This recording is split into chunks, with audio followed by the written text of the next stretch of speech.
Today's guest speaker is Dr. Jim Barrett, an economist and carbon policy expert in Washington, D.C. Jim is a Beltway insider.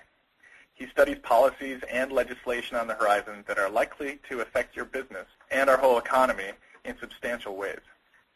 He also serves as the chairman of the board of Redefining Progress, a public policy think tank dedicated to promoting a strong economy, a healthy environment, and social justice.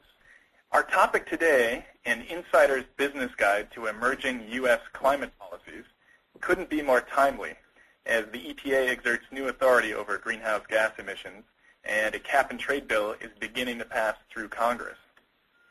Jim will explain why carbon will have a price, and he'll share his perspective on how this is likely to occur. Then Chris Erickson, the CEO of Climate Earth, will discuss how enterprise carbon accounting can help your organization prepare for the near certainty of regulatory changes on carbon emissions. Chris is going to offer 5 steps to prepare for carbon pricing and explain why carbon accounting can be a centerpiece for bottom-line benefit and competitive advantage. And now I'm pleased to introduce Dr. Jim Barrett. Thank you. As Marky said, my name is Jim Barrett. I'm an economist and a consultant. I should preface everything by saying that I am not a lobbyist, certainly not in the legal sense of the word, which everybody who lives and works inside the Beltway knows by heart. I do not qualify under those rules. I'm not registered. I do try to educate folks as to what I think is in everyone's best interest or what's in the economic best interest. What you'll be seeing here today is a combination of facts, as I understand them, and some of this will be based on my judgment, my interpretation of facts. And I'll try to make it clear which is which. But most of what I do here comes from a monthly memo I write for my clients, who I advise on the policy process and the implications for business and things like that. And necessarily, of course, it has a lot of my own judgment in there. If there's any question as to where the line is between judgment and fact, please don't hesitate to ask, and I'm happy to clear that up for you. The discussion today, discussion for most of this spring in Washington, at least, has been what we're calling the Waxman-Markey bill. It's technically, I think, officially still a discussion draft. They'll be changing it into full legislative language as we speak. Actually, they're working on it today. I assume you're here because either you think that climate change is a real problem, or at the very least you think that everyone else thinks that climate change is a real problem, and that at some point the government's going to step in and do something about regulating carbon emissions one way or another. The Waxman-Markey bill is the leading climate policy vehicle. I think it's the only one that matters. There are some other ones out there, but most of them are bills that have been introduced mostly to demonstrate a certain principle or to advance a certain set of ideas, not to actually get passed. That's just part of what's sort of the legislative sausage-making process that we see around here. Last year, there were no fewer than 7 bills working their way through Congress, and the fact that we've narrowed it down to just one with a legitimate chance of moving forward means I think that people are starting to get a little bit more serious. Whenever there's competing bills on the same issue, the likelihood of any one of them getting any serious attention or advancing very far is necessarily, I think, diluted. So if the government is going to step in, I should take a minute, I'm sorry, to point out this graph. It should be fairly explanatory. I borrowed it from the nice folks over at the World Resources Institute, who are an environmental group. The red line shows our projections for business as usual carbon emissions through 2050. The green line is what you should pretty much be focusing on. This is the target on the Waxman-Markey discussion draft. The blue shaded area and the purple line represent what carbon reductions might look like if some of the what are called complementary policies, some of the efficiency policies, and other things kick in a way that gets us more reductions than the bill absolutely requires. That, of course, involves a bit of speculation, so I tend to focus on just the green line. And frankly, the green line is a steep enough reduction that should be the one that grabs your attention. The other stuff I think will be lost in the noise.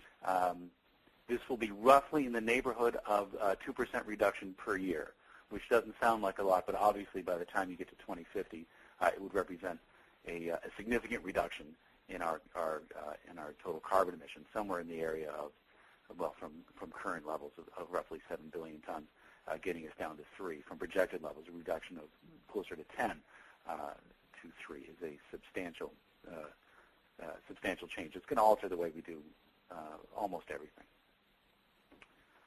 Generally speaking, there are a few ways, mostly we'll categorize it in 2 ways that the government can control carbon emissions.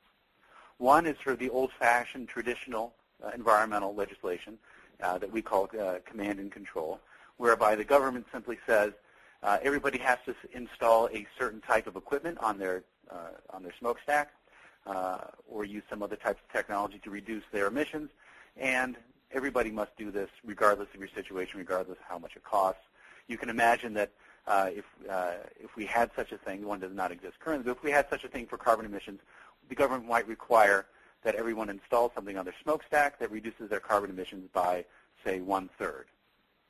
So I have here an example of three different firms, firm A, B, and C, represented here by the little smokestack. And underneath, I've indicated in this very simple example how much it would cost each firm to reduce their carbon emissions. Firm A, it costs them 15 per ton. For B, it's 10. For C, it's 5. Let's imagine for the moment, to make my example work, that each firm today emits 3 tons. So there's a total of 9 tons being emitted. And let's assume that the legislation, the government decides that next year it's going to wants to reduce pollution and reduce it to 6 tons, so to cut emissions by 1/3. If they did what I just described, use this command and control style regulation, in which everybody was required to reduce their individual reductions by 1/3, you would see that firm A would reduce emissions by 1 ton at a cost of $15, firm B 1 ton at a cost of 10, and firm C 1 at a cost of 5. Adding up all those compliance costs, very straightforward, gets you a total compliance cost of $30 to meet our target. There's a second class of environmental regulation that we call market mechanisms, which basically involves the government in one way or another putting a price on carbon emissions. This is sort of convenient in a way. On the one hand, for businesses, it impacts their bottom line directly. Today, emitting carbon is free. Pricing carbon requires that firms put this cost on their bottom line and count it as a way of doing business, and that helps businesses. It should help businesses plan what the regulation is going to cost them, and it speaks the language that many businesses understand. Cap and trade is one form of market mechanism. So imagine in my example now, if the government says we're going to reduce emissions to 6 tons next year, the government can print 6 pieces of paper. So they probably won't do that literally. It'll all be electronic. But I like to think of it in physical terms. So the government prints 6 pieces of paper, gives them out to polluters, and says, all right, everybody, if you want to emit 1 ton of carbon, you must be holding 1 piece of paper at the end of the year. I'm going to check on you. And if it turns out you've emitted more tons than you have paper to cover, then you'll be faced with generally people are focusing on the liability standard of treble damages. If you violate this law, you will have to pay roughly 3 times, I think, the price of a permit to cover any ton that you didn't have a permit for. So there'd be a pretty steep punishment for failing to comply. Under cap and trade, we've set the cap at 6 tons. The trade part means that if you don't want to emit, if you decide that you're going to do something else, if you're going to get clean, if you're going to install some efficiency, or if you're just going to close up shop and move to Bermuda or anything like that, if you have permits that you decide you don't need, you can sell them. And if you don't want to install efficiency equipment or pollution control equipment, and someone's willing to sell you a permit, you can buy that permit from them. Economists really like this approach, typically because it minimizes the overall cost of compliance.